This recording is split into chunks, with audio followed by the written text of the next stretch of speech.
Hey, everybody, and welcome. Happy Friday. We've got an awesome guest by the name of Alan James, and he runs the Circle of White Light Radio. And I'm sure you will recognize this voice if you tune into this radio. And if you haven't, you will, because we'll have it in the description below. I really appreciate if you just take a quick moment to like, subscribe, and share. And at the end of this video, leave us your comments because we do like to hear them and it helps our algorithm. So welcome, Alan. How are you today? Not too bad, Sandra. Thank you for having me on your show. Oh my goodness, I have been waiting for this. Between our time differences and your busy schedule, between the radio show. So just tell us a little bit for the audience to hear, who is Alan? How did he get started on this journey and then to have your own radio show? My goodness. Yeah, no problem. I'll give you the condensed version because I don't want to bore you. Basically, I used to live in London, and I did the corporate thing. I climbed the corporate ladder, and I did a lot of traveling. Got into the boardroom, and like a lot of people who climb the ladder, when they get up the top and look down, they think, actually, this is not what I thought it was. So I got out of the corporate system, and before I moved back to Ireland, I had my awakening in 2001, and it was kind of 9/11 was a bit of a trigger. I knew something was going on, and I had this big awakening, like downloads, and I think I didn't sleep for 2 days. All these downloads of realizing that the world was not what I thought it was. And it was within 2 weeks after that download that I got involved with the spiritual side, because I thought that we were controlled by the elites, and there's no way out, and there's no solution to this problem. But within 2 weeks of me waking up, the spiritual side came came knocking on the door, and I got involved in the spiritual side. I realized actually there's more to this than just the physical, and there's a way of dealing with this in a positive way with energy. So I did the spirituals. I did that for a good few months. I got involved in the spiritual churches, and I worked very closely with my spiritual development leader in the circle that I was in, and I was taught how to do the circle properly, using the proper principles, the proper ethics of how to run a circle. All the proper things that you have to learn, when you're in a circle. The first thing you learn is obviously protection, because of energies and everything else. So when I moved back over to Ireland, I found out that there's very few circles over here in Ireland. So I actually set up my own circle, and I ran that for a few years. But I wanted to do something more. I had this moral conscience to educate people about what was going on. So in 2010, I met this chap, Steve. It's a long story. I won't go into that. But myself and Steve, he also had the moral conscience. So we decided to set up a radio show called Open Your Mind Radio. Now, I already had set up a website when I lived in London called Open Your Mind as a website, but I never thought that I'd be coming back over to Ireland to actually set up a radio show called Open Your Mind Radio. So myself and Steve ran Open Your Mind Radio, and all the podcasts from that radio show are on YouTube. So you can still go over there and find all the guests on the show all the interviews that we did. So we ran that till March 2019. So nearly 9.5 years, give or take 9.5 years, running that every week. So that's a big commitment to do that every week, and a guest every week. And then myself and Steve said, look, we feel that we need a break. We want to work on our own projects. And Steve went off and he set up his own community radio station, and he wanted to work on that, and he wanted to work with his wife on that, and that's fine. So I said, okay, I'm going to set up a Circle of White Light Radio. Now, my circle name when I was in London was called Circle of White Light. And when I came to Ireland and I set up my circle, I called it Circle of White Light. So my radio show was going to be called Circle of White Light, because Open Your Mind Radio was great, but we focused a lot on the problems. And we talked about the solutions. But with Circle of White Light, I wanted to actually start looking at the solutions, because I think we all know what the problems are now in the world.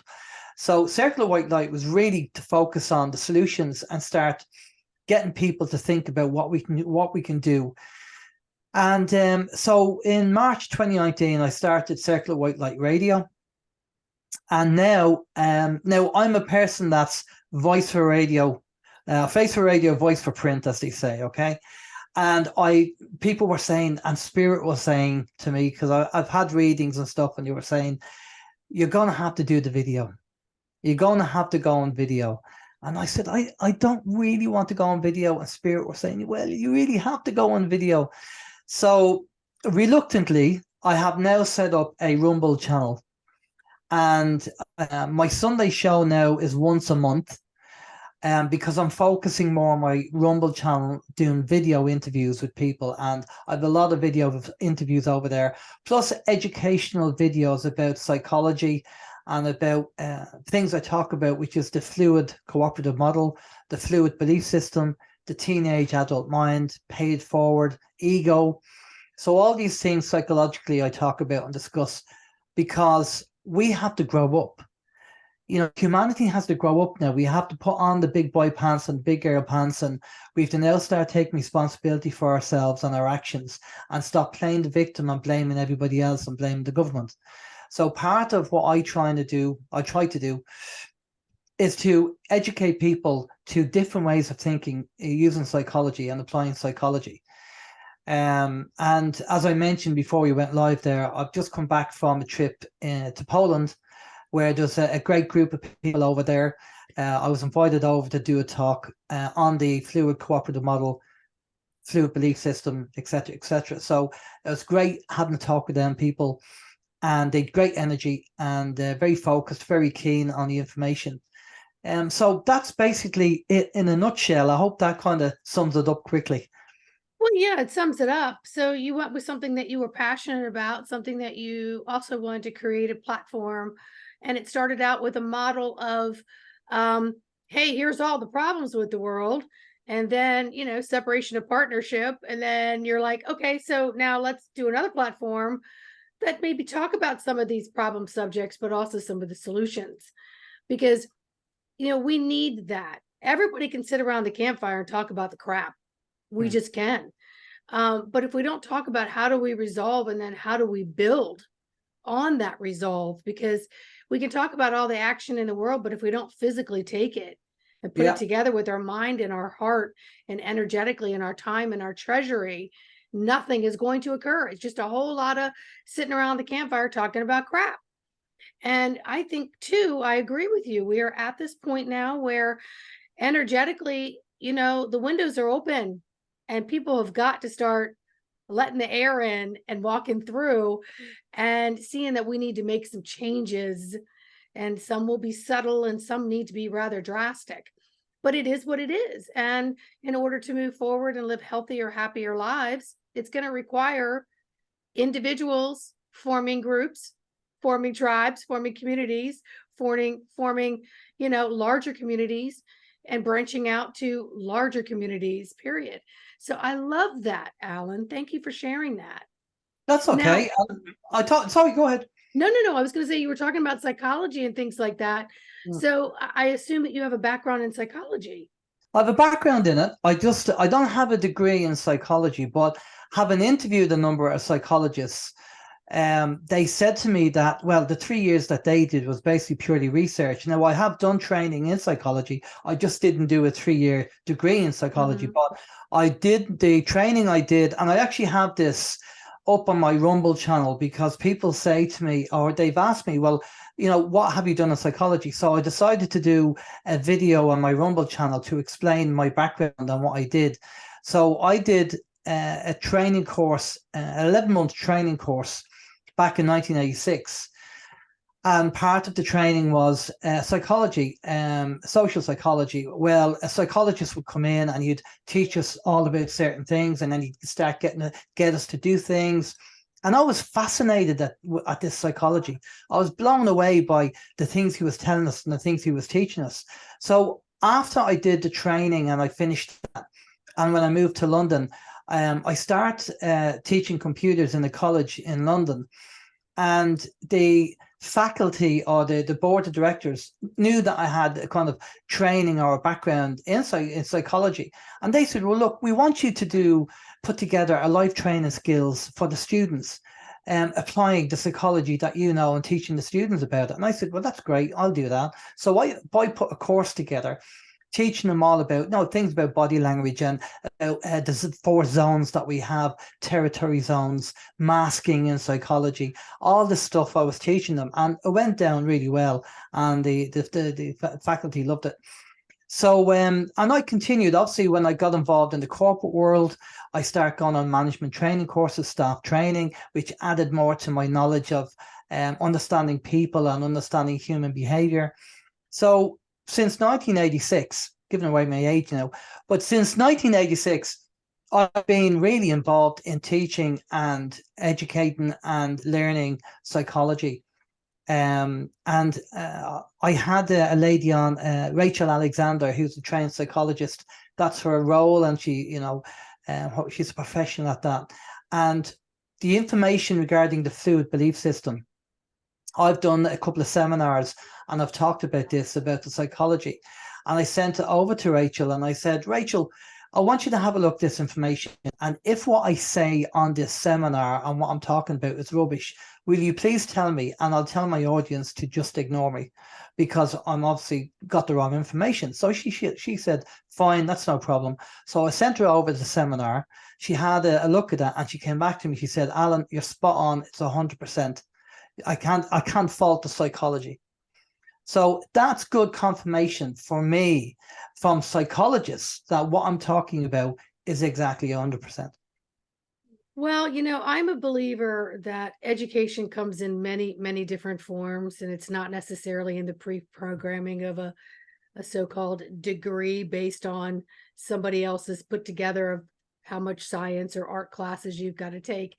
We have what I call the road traveled, and really the vocation of just learning here and there. And some of us we're wise in certain areas, so we can take information and put it into that vocation without having to put a stamp of a so-called degree on it.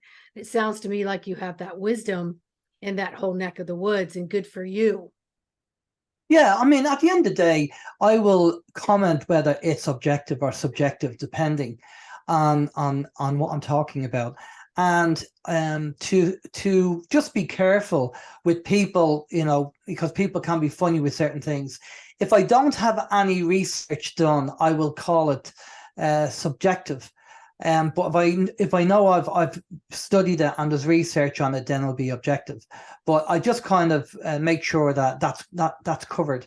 But the fluid belief system is based on 2 things. One, it's a quote from Aristotle, which I mentioned before we went live, is the mark of an educated mind is to be able to entertain a thought without accepting it. That's so important, to challenge your belief system. And the second thing is got to do with Bruce Lee. And Bruce Lee did a black and white interview back in the 60s. And he was saying that with martial arts, you have to be fluid, because if you get into a street fight, you can't be in kind of rigid movements because you don't know what your opponent's going to do. So I was watching this and I said, but surely our belief system also has to be fluid. We should be able to change when new information comes in that challenges what we believe. So when you combine the quote from Aristotle and Bruce Lee, I called it the fluid belief system. And all our belief systems have to be fluid. That way you put the ego to one side, because the ego is always there to protect us. It wants to wrap us in a comfort blanket. And when we have that, when we're going to step outside our comfort zone and we have that little voice go, don't do it, it'll be scary, you'll fail. That's our ego trying to protect us. But suddenly when we step outside our comfort zone, that's when we start learning. And I do have an example of that. I can talk about it. Please. If you want. Do you want me to? Please, absolutely. Okay. It's a funny one, but I'll give you an example of me stepping outside my comfort zone. So I used to play music professionally. I'm a drummer. Okay. And I got a call from a 10-piece Tamala Motown band. They all dressed up in, the regalia for Tamla Motown, and he had 3 girl singers and the whole show. And they said, oh, looking for a drummer. And I said, okay, that's fine. So I turned up, and they said, well, no, we don't want you to play the drums. We want you to play the tambourine, because apparently the tambourine is very big in Tamla Motown. Okay. So I said, oh, okay, you want me to play the tambourine? That's fine. So I was going to stand behind the drummer and just, pop away with the tambourine. And they said to me, no. We want you out front beside the 3 girls, dancing with the 3 girls. And I went, oh my God, that's not me. That's not going to work. I'm not a dancer. I'm a drummer. Oh, I said, look, right, okay. And the old ego was kicking in. Alan, leave now. It's going to be embarrassing. Leave now. So I said, no. I said, look, I'm going to sink or swim, but I'm going to do it. And halfway through the gig, when they take a break, he'll either come up to me and say, go home, we don't want you, or he'll be happy with it. So when we started playing the music and all that, okay, I was a little bit stiff at the start, but then I kind of got into it and I got into the swing of things. So halfway through, when we took a break, the guy came up to me and went, okay, here we are. see what he has to say. And he said, listen, he said, great stuff. He said, we're doing a gig tomorrow night in the Gaiety Theatre. It's a big place in Dublin. He said, will you do the gig with us tomorrow night? And I said, yeah, okay, fair enough. That's fine. But that was so far outside my comfort zone, because I'm normally the drummer in the back where everybody's in front. You don't see me and I'm in the background. So for me to be out front dancing with the 3 girls is just alien to me. But sometimes you have to go and take that leap, and you won't know whether you're going to sink or swim unless you do it. Well, it's an experience. And I think many people who are, I don't know, I can kind of relate to some of the things that you're saying. I think I've spent a lot of my earlier lifetime promoting people to go out in front of me, leave me in the back. Let me be the one that put you together and gave you the words to say, and I don't need any credits. To fast forward to the second, part of my life of, spirits, turn the video on and start making the videos. And I'm like, no, I have to worry about my hair. I have to worry about this stuff. I'm like, no, I'm not good at this. I don't know IT. It doesn't matter. Get on there and do it. And I do. So I understand that. And, but touche for you, because that takes courage, Alan. Not many people want to step out of that box, because fear really freezes people. And we are at the point in our lives right now where, again, the windows are opening regardless of whether we've opened them. They're spiritually being opened by, the beings of light, and there's a lot of things happening behind the scenes that we're not going to be aware of. But we, the physicals, need to step up and start doing things that maybe we didn't realize we had an inner hidden talent in there. For you, it was, I don't really know a whole lot about the tambourine, and I'm not really good being the front page person. And then I've got to move my body. So that's creating, 3 different coordinations, really 4 if you're doing your hearing. So good for you. You pulled it off. I have to see that. I had to see that video. Oh, no, there's no video. No video was taken, and it'll never be seen. But something that I need to go back a little bit. Remember, when I started the radio show, Open Your Mind Radio, right? Myself and Steve didn't know anything about radio either. I mean, I don't want people to think, okay, my background is IT. Okay. So I'm an IT guy, but we didn't know anything about radio. But all we knew is that we wanted to do something. And we started off with like a really cheap, faulty mixing desk and a €10 karaoke mic, like a $10 karaoke microphone, and the will to do something. And I remember we when we first did 1 or 2 shows, if you heard my first shows, it was terrible, but we had the will to do it. And when we seen 2 or 3 people tuned in, listening to us after the first couple of weeks, we thought, wow, we have 2 or 3 people listening to the show. So we always stayed humble with that. I'm not a numbers person. I really don't care about numbers. The way I see it is that the universe the people that need to listen to the show will listen to the show. And Sandra, maybe you know this, or maybe you don't realize it, but maybe somebody has listened to you and listened to your information, and that information might have saved them or changed their life. And you might not know about that, because people would, I know for my show anyway, for Open Your Mind and Circle of White Light, people have come forward to me and said, I listened to X show and that has basically saved my life. Whether it was got to do with the legal side or whether it's got to do with the health side. I'm humbled by that, because, you know, at least my show helps somebody, and that's what it's really all about. And sometimes we're helping people and we don't even know it, because there's a connection with a connection with a connection. And when you do your show, it could be the same thing. And even though you might know about it, somebody down the line, and it's happened, somebody will turn around and go, oh yeah, I listened to your show such and such a time, and that information really helped me. You know, and it could have been 5 years ago. Mm-hmm. So we never underestimate the universe and how it works, and how our shows and how what we're doing now can reach people and help them in a way, and give them the courage to go and do it themselves. Like when I mentioned about stepping outside the comfort zone, somebody could be listening to the show and going, actually, I'm going to do that. Next time, I'm going to shut up my ego. And when you hear that little voice saying, don't do it, I'm just going to shut it up and I'm going to go and do it. That's, you know, how important these small bits of information are for me when we do a show. We have to mix things up. If we're doing the same exercise routine and wondering why we're not getting results, we've got to mix it up.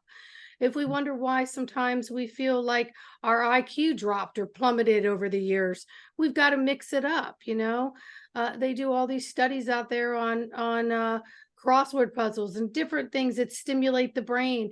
We have to do things that mix it up. Comfort zones no longer work. Energetics are not going to allow us to sit back on our laurels and let everybody else go first.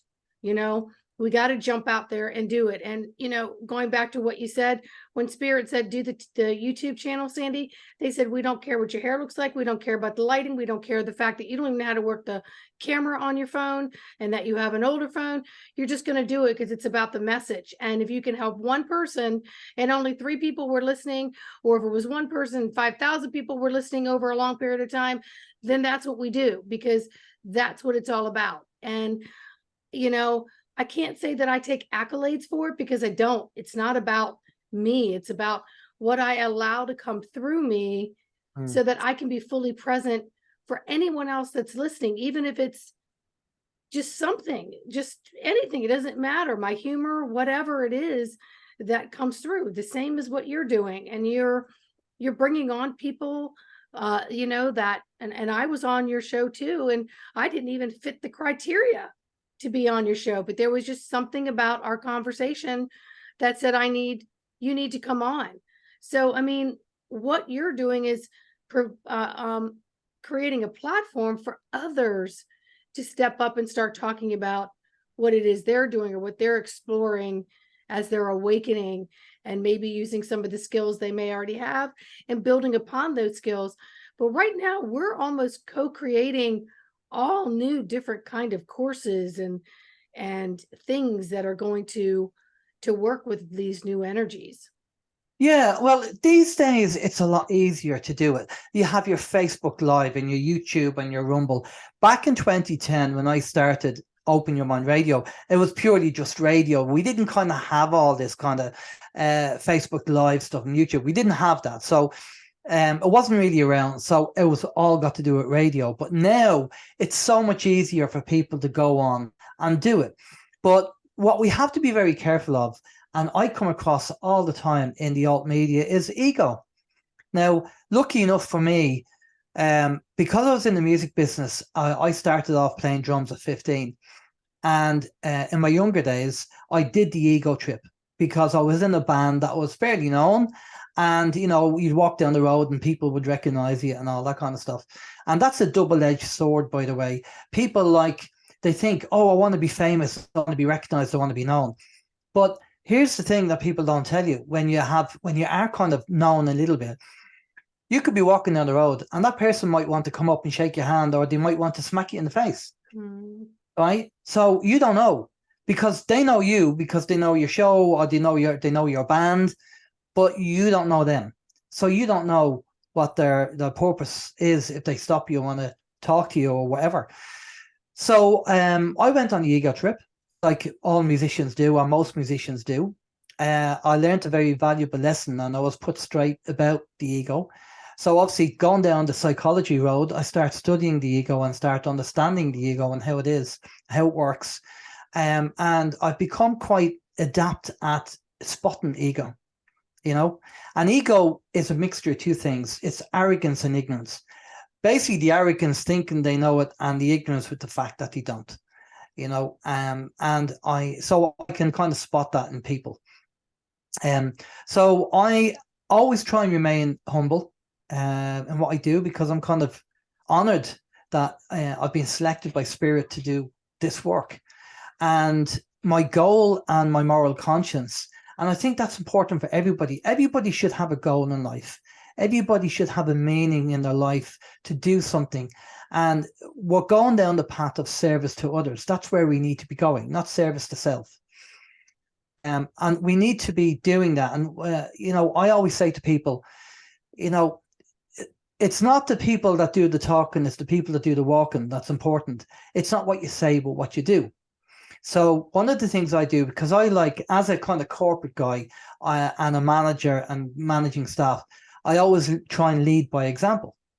So one of the things I do, and I think we talked about it before, is something I call pay it forward. And with the donations that I get, I don't get a lot of donations, but I get a few in. And what I do is I allocate most of the donations to a worthy cause, which could be a suicide charity, a homeless charity, a dog sanctuary. But you have to be transparent with this as well, because there's too many people raking in the money and it's gone into a black hole. So what I do is when I make a payment, it's on the website.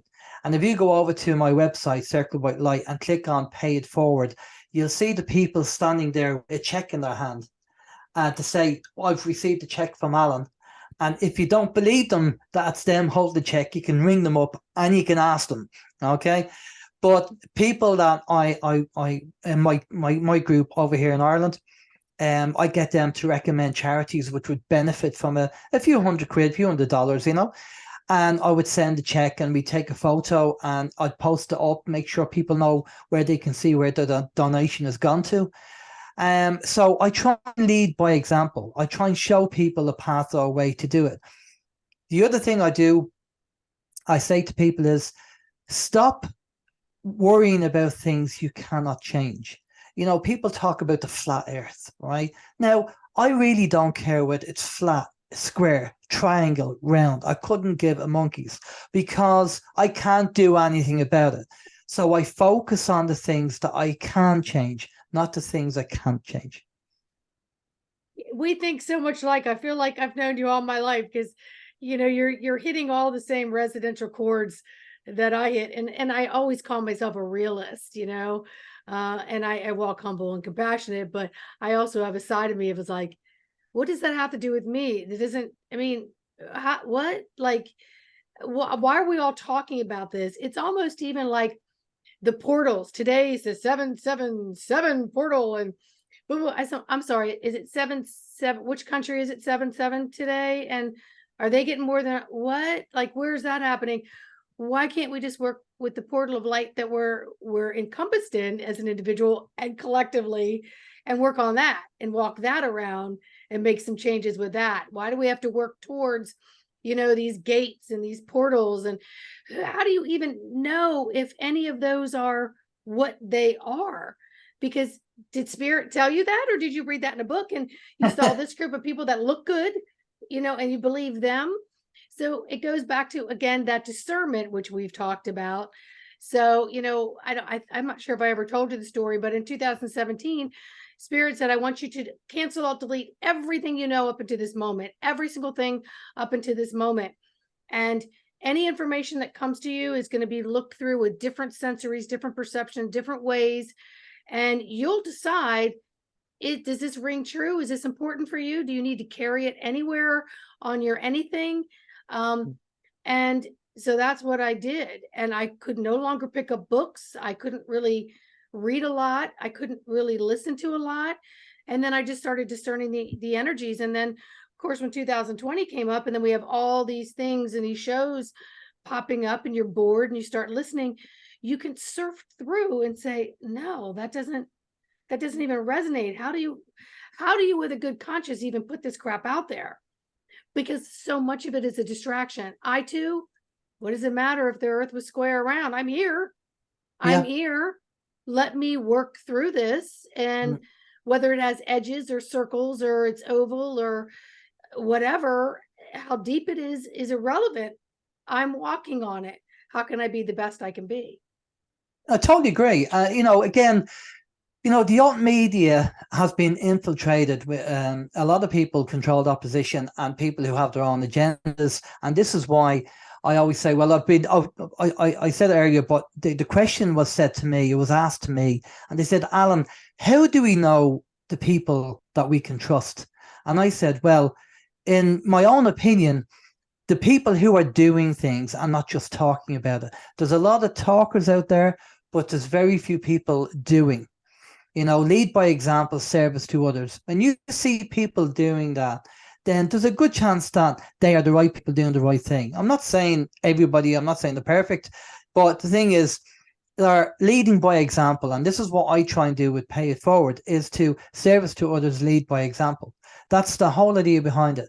So if people are not just talking about it, but they're doing things as well in the background, well, then they're the people that you need to be looking at. And as you said, when people are talking about the 7-7 portal and the 8-7 portal and the 37, what does that mean? What does that mean to me in my day-to-day life? Nothing. Because fear, they love fear. They love pushing out the fear. And there's a lot of people out there who like to perceive that they're the ones that they're the only people who have the answer. But I think this is a big jigsaw, and everybody has a piece of the jigsaw, but at the end of the day, can you do anything about it? So what if it's 7-7 portal? Is it going to affect your life? Is that going to pay your electricity bill? Are you going to get a new car because it's 7-7 portal? So let's be realistic. As you say, you're a realist.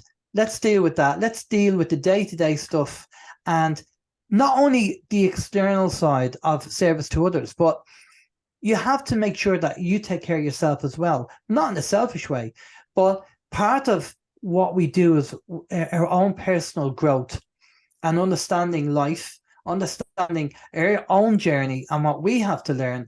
And unfortunately, there's some people in life who get to a certain age and they feel that, yeah, I've learned enough, I don't want to learn anymore. So organically, they might learn a few things.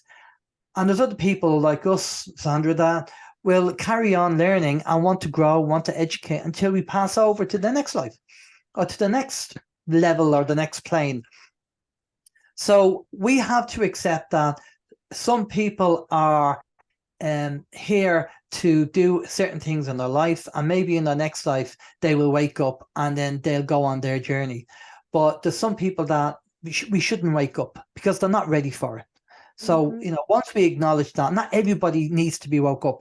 We all have an Uncle John and an Auntie Pat that come and visit, and you can talk about the weather and talk about the garden, but you don't want to be talking about fluoride or Wi-Fi or Area 51 because they just don't want to know about it. They're just not ready for it. Yeah. So don't try and wake everybody up, because there's people out there that are not ready for it and don't. If anything, it'd probably be more dangerous to them if they did wake up, because they've been stuck in the belief system for so long. Because waking up is not about intelligence. Waking up is about your perception, which is your belief system. And from the age of 7, you're giving your belief system by your friends and your family and everything else. So if you're being told for 20 years that 2 and 2 is 5, and me and you come along, Sandra, and say, no, 2 and 2 is 4. What are they going to do? They're going to go, no, you're stupid. 2 and 2 is 5. I've been told that all my life. And you think, no, 2 and 2 is 4. And let me show you the evidence. But what do they do? Because you're challenging their belief system, they'll either keep an open mind or else they'll apply cognitive dissonance and they'll just switch off, because the uncomfortable truth is not nice.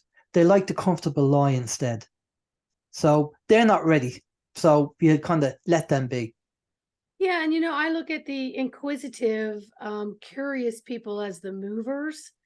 And then we have to have those that are solid, fixed foundations that maybe don't move so well.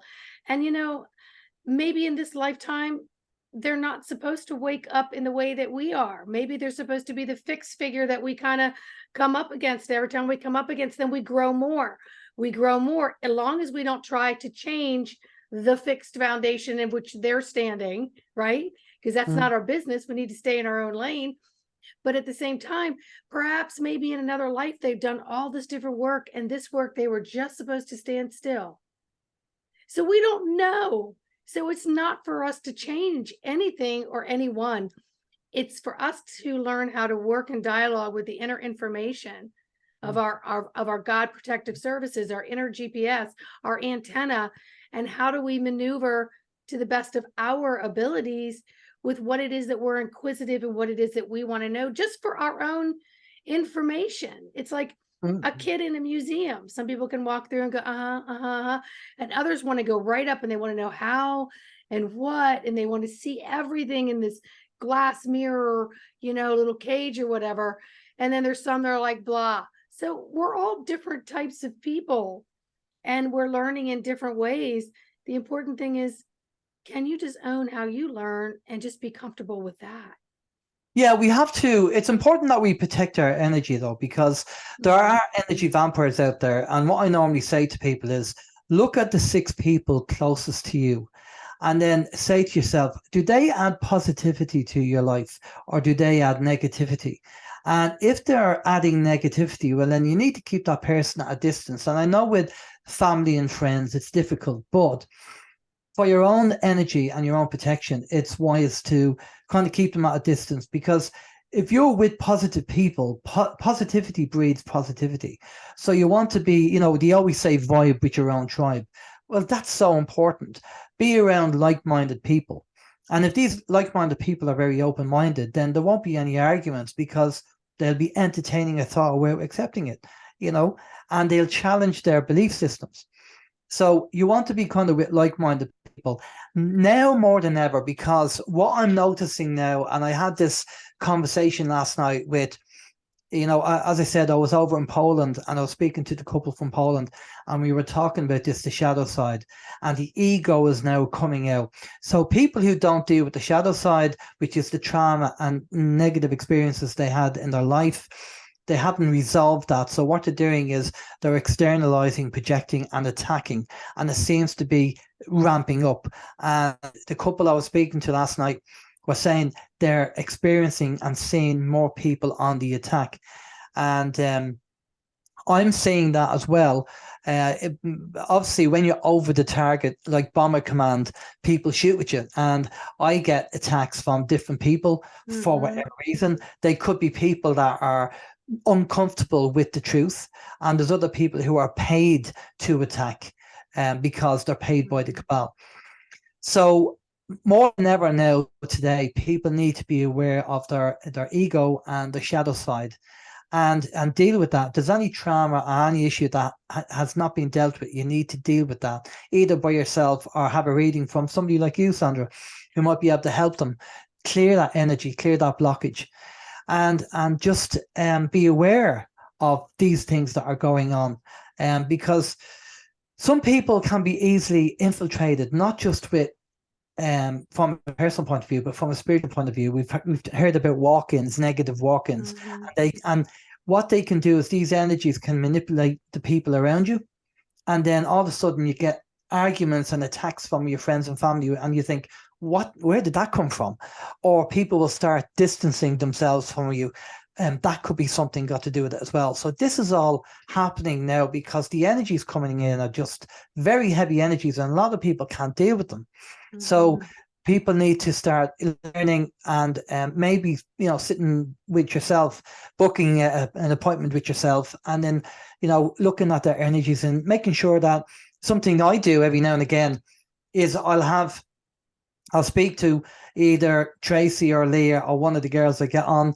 Maybe I'll have a session with you sometime, Sandra, and they scan me because I always like checking my energy to make sure there's nobody outside my energy field trying to get in. And there was, the last time I had a scan, which was just before Christmas, I think, there was somebody on the periphery trying to get in. They were looking for a crack. They couldn't find it, but they were on the periphery. So Tracy got rid of them. And she told me that was going on. So every now and again, it's always good to get an energy check to make sure that everything's okay, you know? Absolutely. And right now, the way I've seen it in my visions for a couple years is they'll sneak in and they can be on a person, place, or thing in your vicinity. And if you're in a certain type of energetic zone, they just slip right in. And I had a client just recently, and I'll just keep it brief, but there was a bit of a DNA connection for this particular young man who literally just everything in the brain just went blank. But they were still physically functioning, but they were functioning like a crazy person and responding like a crazy person. And yet there was no drugs, no alcohol, no nothing in the system. So there was about 48 hours there that this kid just completely went mind blanked, and something else was controlling the system. So, sometimes I can go in and I can work with that, but Spirit showed me very differently how to work with this one. And it was to go into the energy field and to show this person how to see what was happening clearly themselves so that they could recognize and make choices during this time that was for their highest good.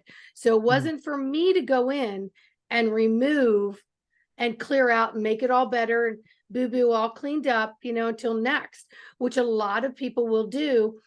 I want to go in. Spirit always shows me how to go in and empower that person now to walk forward and begin to recognize when things are happening. But when you get to the level, like I want to say, the work that all the work that you've done and all the work that I've done for decades to ascend and evolve and improve ourselves and go around the revolving door of life, we're collecting things that we may not realize, and we need to get on the table or have a session for a clearing because we may not see it. So we have to ask for, please show us what is happening and how to work with that so I can see things with more clarity so that I can make the best decisions in that moment on the healthiest, best me. Because somebody might say, I kind of like feeling messed up. I'm used to it now. I'm wearing it like a coat because I like being mean and a bully. And the other thing I want to go back to, you were talking about with the ego and the cabal and all that stuff. And I don't usually use the word cabal, but anyone that's in their ego, using their ego to create something in order to get something back, like followers, money, notoriety, more doors to open for themselves, they're being paid for by the cabal, whether they realize it or not, because you're paying for it energetically by what you're putting out. Yeah, totally. So if you're using your ego for anything other than a basic check-in, because we're at this point, what Spirit has shown me for a couple of years is the ego is no longer in the driver's seat. We've been taught the ego should be in the driver's seat, but then we've been taught shame and blame about the ego when we get cocky, right? Or have self-confidence. That's your ego. Well, no, that's self-confidence. That's not ego. But anyway, we're getting more into the heart-centered space of recreating how we're filtering information through different sensories, and we're getting out of a lot of these components, and then how to work them synergistically. So all the components of the body that you may and may not be aware of, along with the spiritual components that are evolving and have been part of your original source, they've just been maybe placed over here and you didn't realize you had a pathway to them. Those are what's opening up. So I like what you were saying about that, but that's my 2 cents wherever I went with that. Yeah, no, you're right there. There is a fine line between confidence and arrogance, and their ego. Ego is part of us. We can't get rid of it, but we can control it. You have to be in control of ego, okay? And even though people are very humble, right? And we do an awful lot probably for people, and we go, oh, well, I don't want anything. But now and again, it's nice to be appreciated, right? So, and I normally say, look, if your ego needs to have a scratch, right? What I say to people is go up to your bedroom, stand in the mirror and go, I'm the greatest. And then come back out, shut the door, and then go back to humble again. Because sometimes the ego needs a bit of a scratch, but you don't want to do it in public. So once you control your ego and not let the ego control you, you'll be fine. And people need to understand that, because the way we're moving forward at the moment, it's the kind of the death of the ego. So people have to, and we're seeing an awful lot of that now with people. There's another thing you said there about the cabal, and the one thing I realized when I was involved with the spiritual side was intent is everything. Mm-hmm. You know, the intent. Why are you doing something? Are you doing it for service to others with a good heart? Are you doing it to try and get some reciprocation and get something back? That's the wrong energy. When you're given with the good energy and a good heart, that in itself is such positive energy that's coming back to you, right? In a positive way. It's so beneficial, and people don't realize that, how good that energy feels when you're given with a good heart, with the right intent. And I also talk about the karmic boomerang, okay? Oh my gosh, I just did a video on the boomerang energy. That is hilarious. Go ahead, please talk. I call it the karmic boomerang. And if you throw out negative energy, it's going to come back with negative energy. If you throw out good energy, and people go, well, yeah, no such thing as karma. And I said, okay, here's an example, right? Go into a biker bar and go up to one of the bikers at the bar and slap him in the face and see what happens, right? Now, the next day, go into the biker bar and go up to the biker and buy him a pint, right? Buy him a drink, right? I mean, it's energy. Okay, it's energy. If you do something bad, it's gonna come back. And how many times have we heard people doing something in a way that was bad and it come back to them, you know, in some shape or form? You know, because the other thing is sometimes people don't like using energy because they just don't like doing it. So they try and do something quick. And they kind of, if they're doing some work and they kind of do a botch job on it, and then they wonder why there's all the karma of people giving out saying you did that wrong, and you know. So you think, look, if you do it right and put energy into it, then there's no reason why there should be any negative energy coming back. So there's loads of examples, but the one thing that I talk about also, which is very important, is the teenage and adult mind. Yes. That this to me was a massive awakening for me. It was a real eye opener to understand human nature and who we're dealing with. You know, as parents, when we bring our kids up, they're teenagers, okay, and teenagers are normally they've ego, selfish, and sometimes they have the victim mentality, okay. But that's part of being a teenager. And as an adult, as a mum and dad, we look at them and we go, oh, well, the teenagers, they're learning. You know, when they get to be adults, then they'll grow out with that. But what I realized with the research that I was doing, that there's adults out there who have never been taught properly by their parents. So they've carried on that teenage mind. So they are still, even though they look like an adult, they are still ego-based, ignorance and arrogance, selfish, and play the victim mentality, even though they're adults. And we think we're talking to these people and we think they're adults, and they're not. They're still teenagers. So one of the questions I put out there as a little test is, I said this to one girl who was in a spiritual circle that I was in. And I said, do you know, we don't need a law that says that you can't drink and drive. And she looked at me and she said, you're mad. She said, if we didn't have a law that, you know, stopped you from drinking and driving, everybody would be doing it. And I said to her, are you telling me that as an adult, you are incapable of working out the fact that drinking and driving is a bad thing, and that you could kill yourself or kill somebody else, and that it's not a good thing to do, that you have to rely on the nanny state to bring out a law to stop you from doing something because you're incapable of working it out for yourself. And I could just see her face. She didn't know what way to answer, because whatever way she answered, you know, she would have looked probably silly. No, I didn't want to make her, I didn't say that to make her look silly. I was just trying to prove a point that if you have an adult mind, you would understand that drinking and driving is not good. You could hurt yourself, kill yourself, or hurt somebody else, right? That's what the adult mind would, because the adult mind is humility and wisdom. But with the teenage mind, it's ego, selfishness, and the victim mentality. So this is why we have a nanny state. And our governments are like a nanny state, because they know that there's people who look like adults, but they have a teenage mind and they act like teenagers. So that's why they have to do what they do. That makes the most sense. It's hitting some of the theme messages that Spirit was bringing me this week, in the last 10 days, which I put videos out on.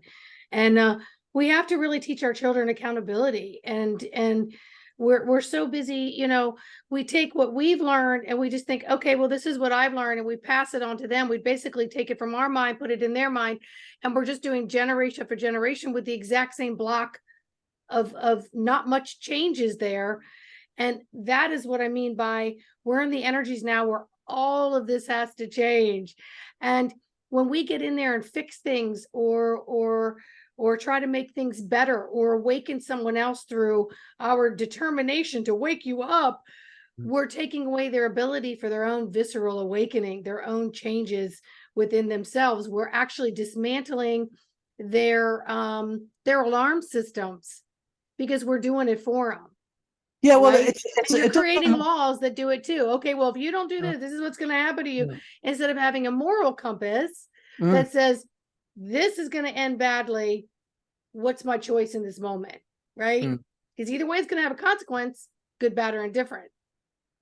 Well, I agree, but the problem when we had, I'm not too sure what platform you're putting this on, so I'll call it the jab, okay? Okay. So yeah, let's just keep it clean up, because I never know.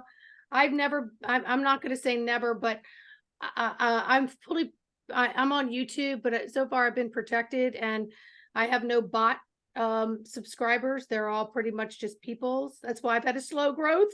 So say what you want, but we'll just call it that.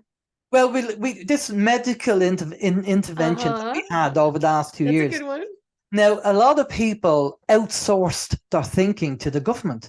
They couldn't be bothered taking the energy to study and do the research. So they just said, they let the government do it.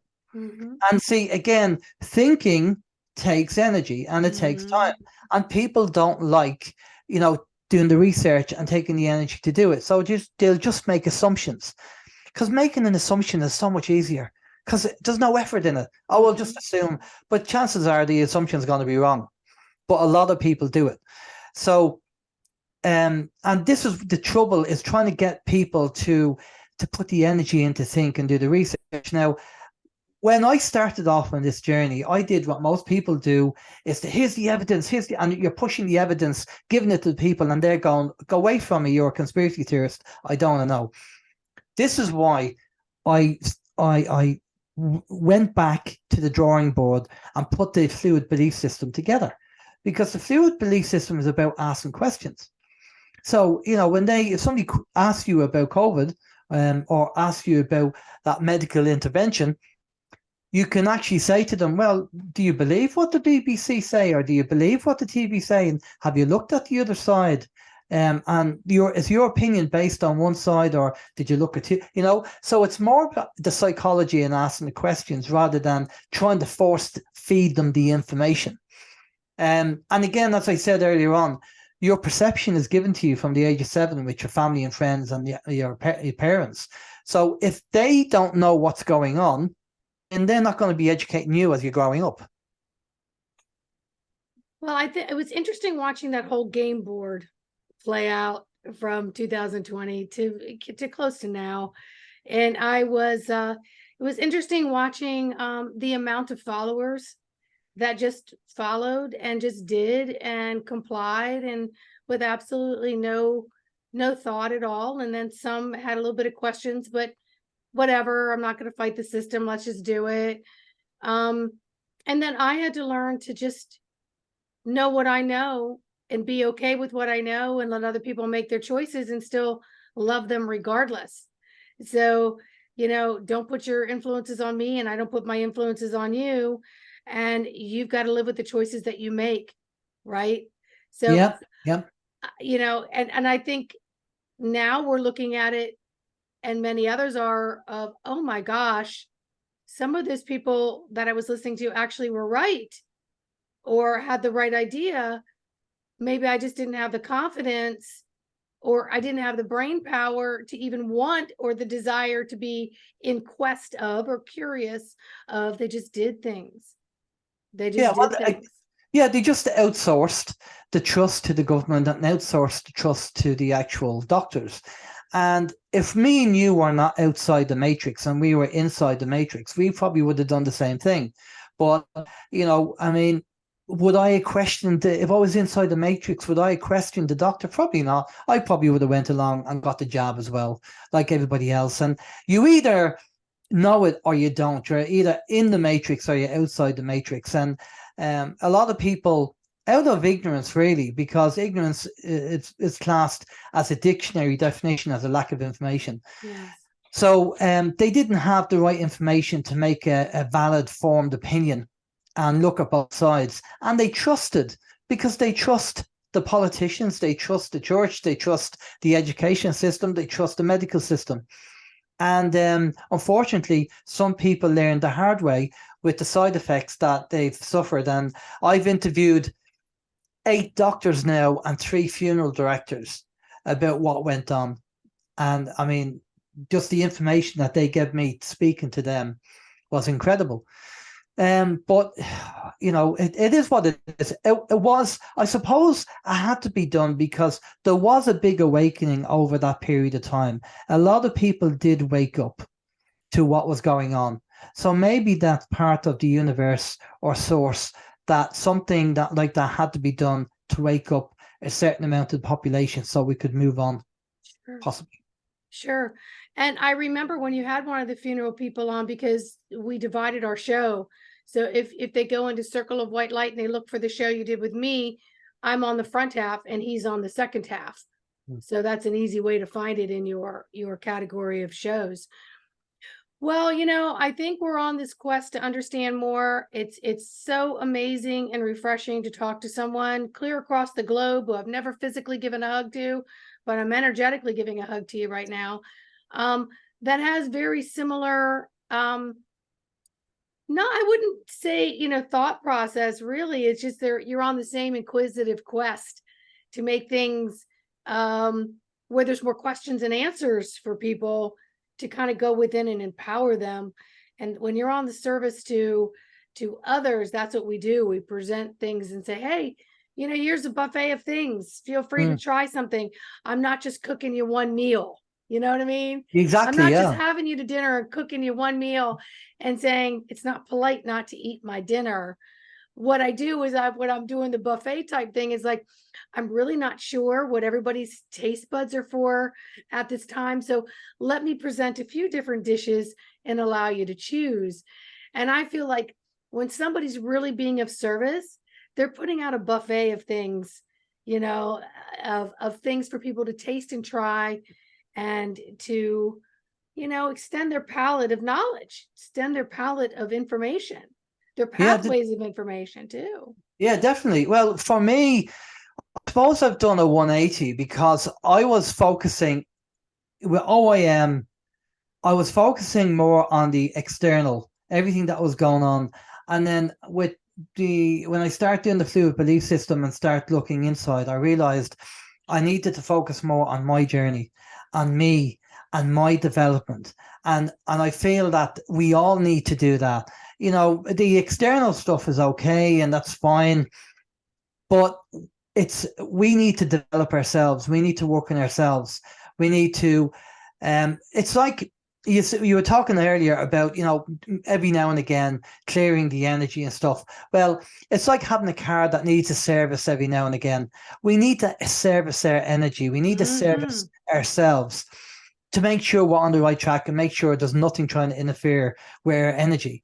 And by doing that and making sure that, the oil is topped up and everything else, then we should be okay, because we are no good to anybody if we're in bed and we're down with some kind of symptom, or we're not well, or we're sick, or there's other issues. We're no good to anybody. So not being selfish, but we have to take care of ourselves. And again, I know they use the cliche of the oxygen mask on the plane. You put yours on first before your kids. And that makes sense. So we have to take care of ourselves and our own energy, because we're no good to anybody else. And I always say as well that the more I know, the more I realize I don't know, because I learn so much and so much information comes in, and it just opens up another world of information or another rabbit hole. And I go, okay, that's new. That really challenges that information that I found out last week. So once you keep an open mind and your belief system, and I mean all your belief systems are fluid, and you're happy to change, because what you know today might change tomorrow with something new coming in that challenges what you know today. So if you keep it fluid, you keep the ego away, and you'll just keep on learning and learning and be open to new information. And that's how I see it. No, I'm right there with you. In 2019 January, I got a message really loud and clear: no distractions, no distractions, no distractions. And I kept saying, why am I hearing that? What do you mean no distractions? My life is pretty, doing my job and all this other stuff. And then 2020 comes along, and I begin to realize what the distractions were. And then I kept hearing, stay in your lane, Sandy, stay in your lane, self-develop, self-develop, self-develop, start, and I naturally just started deleting people from things. And then I spent many times bored out of my freaking mind watching the squirrel show, because you couldn't go anywhere. So I kind of started to learn the anatomy and the life of a squirrel outside my window. And, we have to go into this part where it's not selfish to have self-care. It's actually a priority. Yeah. It took me a long time to understand the oxygen mask on the plane, because I'm such a let me help, let me, what can I do, kind of thing, to, I need to fortify, anchor, and strengthen and learn my inner skills and my life, and be very, very strong. Just like being a mother of the house, mom can't go down, because mom balances the barometer of every aspect, every nook and cranny of the home, and she can't go down. So you learn that you have got to. And now that the energies are changing so rapidly, and you've got more people out here on these platforms, and you're learning ego, heart-centered, ego, heart-centered, you're learning the discernment, the more it's requiring you to step back into this vessel and get to know this vessel and every aspect, nook and cranny of this vessel, and its powers of keeping you strong and healthy, and so that you can handle whatever winds blow. And some days you may need to wear your combat boots to work. Some days you may need to wear roller skates. Some days you might need to be barefoot. It's all in how you tune in and decide where and what it is that you're doing that day, and protecting yourself accordingly. Yeah, definitely. And I know my granny used to say, your health is your wealth, and it's so important, because without your health, you don't have anything.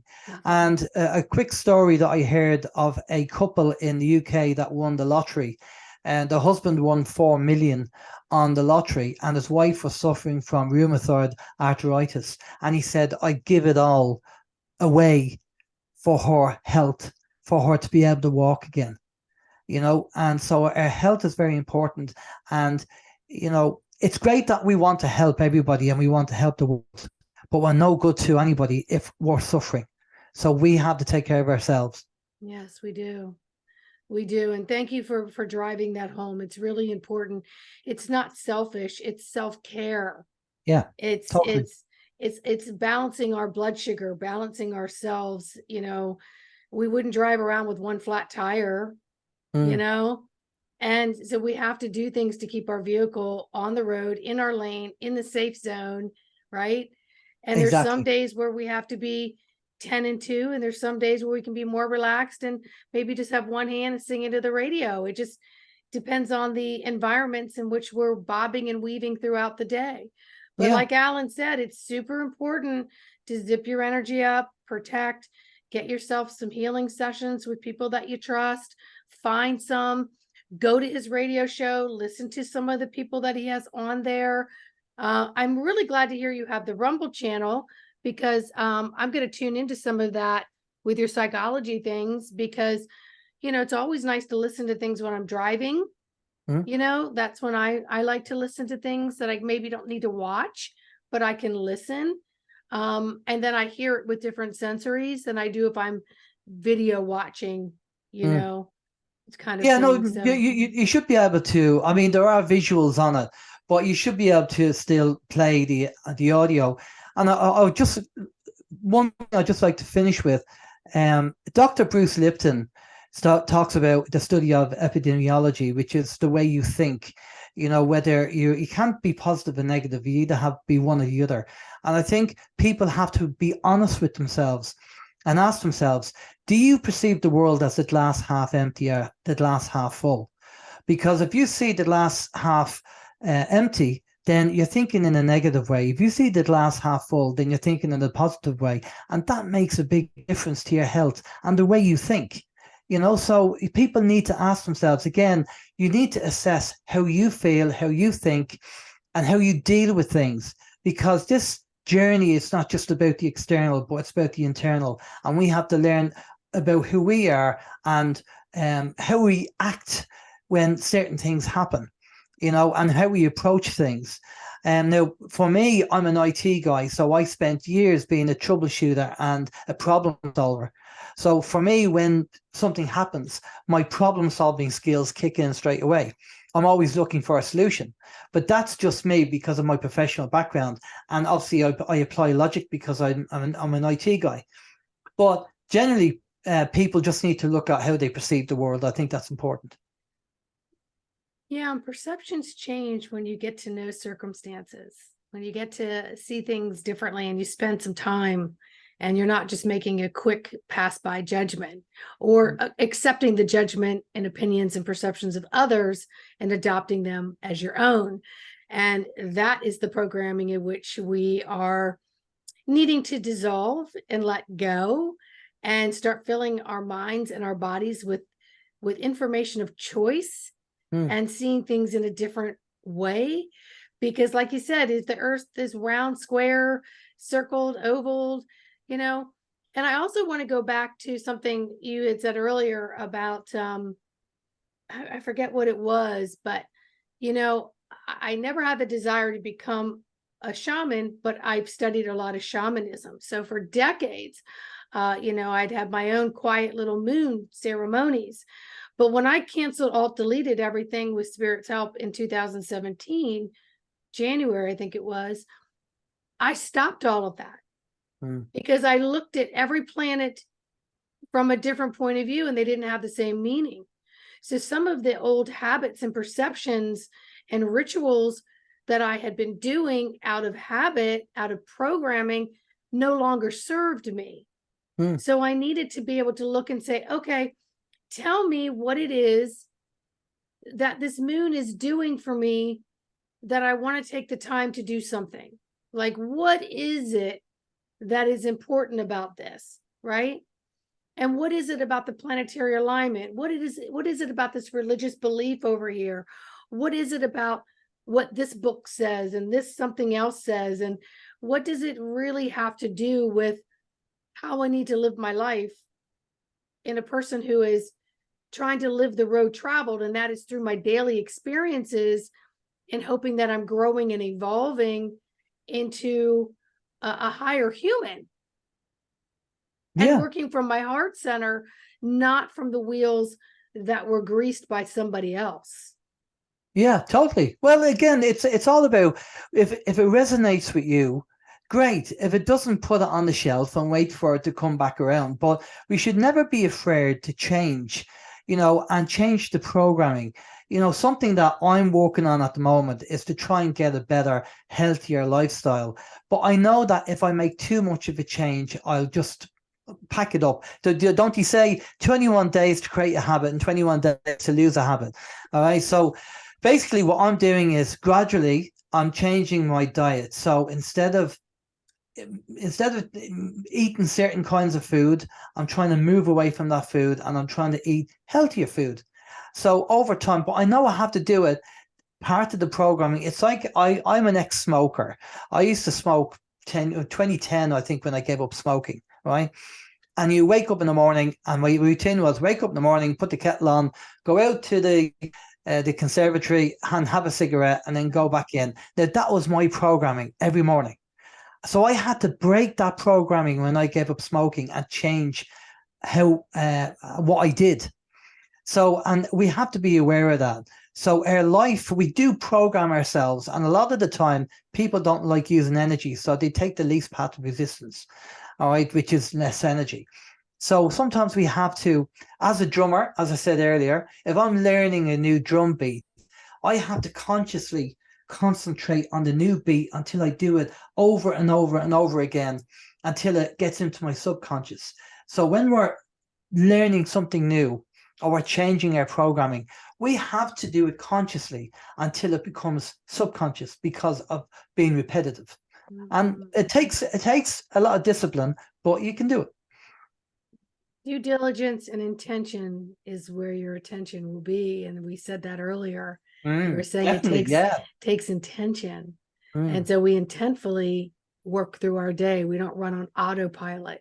And changing old programs are not easy. And nobody here is saying it's going to be easy. And we're not. And we're also, I don't believe in no pain, no gain either.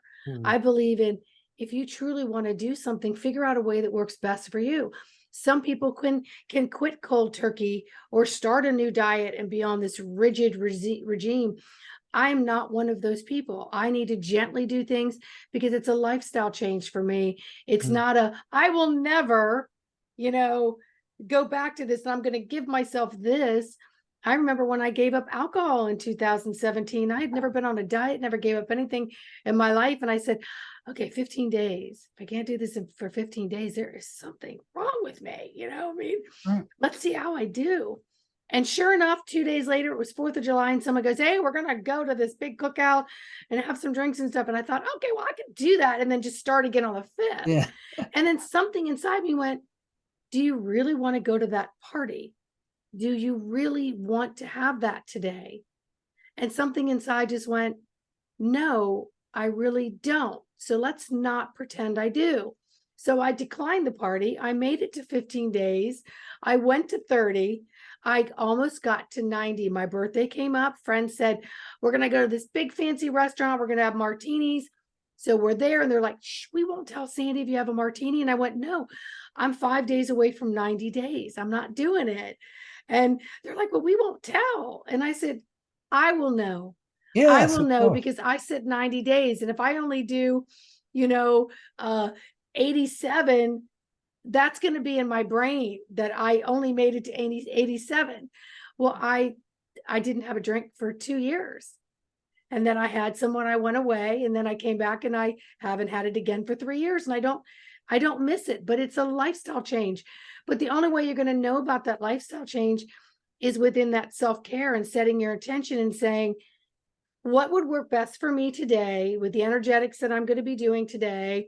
And what could I omit from my diet? And then if you go to pick it up, it's like, do I really want to shove this in my pie hole? Do I really want to go over there and do that because it's a habit? And that's how you slowly, viscerally, and within your DNA drop these old programs. But you have to want to do it. You do. You do. And then you don't throw shade on people that don't. Yeah, because you change doesn't mean you have to detach yourself from other people. Like it's like, okay, I'm not going to have a drink, but does that mean I can't be around people who are drinking? If I felt that maybe my willpower wasn't strong enough and it was going to be a little bit too much of a temptation and the programming and the habit would be there, then maybe I don't. Or do I become strong enough and then I can be out and everyone can be drinking and it doesn't faze me because it's my inner law, right? It's my inner decision, and it has nothing to do with anybody else. Well, that's a great example that you just gave there about your not going to the party, because if you think about it, and I'm looking at it from a psychological point of view, right? You took the responsible decision and you realized that if you went to the party, there's a good chance that you would have had a drink. Now, if you did go to the party and drank, you probably would have played the victim and said, oh, well, it's their fault. They invited me to the party. And, rather than saying, no, actually, it was my fault, right? And that is a very good example of you stepping into your responsibility with the adult mind and go, no, the responsibility is mine, because I know if I go to the party, I'll go down the teenage mind route and I'll start blaming my friends and they invited me and they were pushing drink on me and we won't say anything, So that's a typical example of going from the teenage mind, which would go to the party and then blame everybody else, to the adult mind where you took responsibility for your actions and said, no, I'm not going to go to the party. So well done to you. Thank you. It's just taking accountability. I have to walk this vehicle around every day. I have to look at it every day. I have to work with it every day. Nobody else does, not really. I have to take responsibility and accountability. And I have to look in the mirror and say, did I do the best I could do today? And if I didn't, okay, how do I make tomorrow better? Let's get a good night's sleep and let's start over in a happier state tomorrow. I don't coulda, shoulda, woulda beat myself up like others do, but that's me. I've been in more of an adult mind. And so I have a difficult time being in a lot of the teenage minds people. And also, when we talk about this spiritual growth and these revolving doors that we're in of energetic changes in our day-to-day life and reality, it can become very solo because you really have to work on the self-care, the self-evolvement, and educating yourself and changing your own DNA, that sometimes you're just not compatible with a lot of those people out there. And so you're like, I'm sitting around here and I got nothing to do and nobody to really call because nobody's quite as deep as I am. But then I'm like, now people are starting to catch up and I'm like, oh, people are catching up. Yay, finally. And sometimes that makes me very teary-eyed. Like, finally, people are waking up and I'm going to start meeting people. I wish I could have met them a decade ago or 2 decades ago when I was a lot younger, but it's like, no, it's all coming the way it's supposed to, divinely orchestrated. And that orchestration also comes by being the best instrument that you can be, because then you'll find out where it is you're supposed to be in that symphony of life. Yeah, well, we all have a path. And even though I got involved in the spiritual side, Spirit were saying, well, Alan, we don't want you to pursue that path. We've other things we want you to do, which is the radio show. But they wanted me to have an understanding of it so I could incorporate that into my learning and my knowledge and psychology and apply it when I was talking about it on the radio show and talking about it in general in seminars and stuff like that. So I had this condensed learning, which is fantastic on the spiritual side, which really kind of taught me a lot about energy, and my development, even my own psychic development in the circle, and feeling energy around, feeling the energy of people around me. So that was a great learning curve, but I wasn't meant to follow that path. My path was obviously to do the media and to do the radio show. And I always say, well, look, I'm down here to do a job. Ego doesn't even come into it. I'm down here to do a job. I know I have a job to do, like you have, Sandra. And I just say to Spirit, what do you want me to do next? What's the next thing I have to do? Just tell me what I need to do next, and then I'll get cracking on that. That's the way I see it. They're the boss. I'm down here to do a role. And, if we had an easy life, we wouldn't really learn much, would we? So it's the difficulties we've had in our life are the things that we learn from. And we go, okay, that was a good experience. I didn't enjoy it, but it was a good experience. I'll know the next time. And we have these lessons in life that we learn during this journey while we're down here. And we never know when we're going to be passing over. That's between source and, that's his choice or her choice or its choice. But while we're down here, we just get on and do what we need to do. And it's an interesting journey. Yeah, vanilla can be your favorite ice cream, but when you've got the vanilla, life every day, the roller coaster of vanilla, it gets a little boring after a while. And even those who think vanilla is their favorite are, are needing other selections and choices too.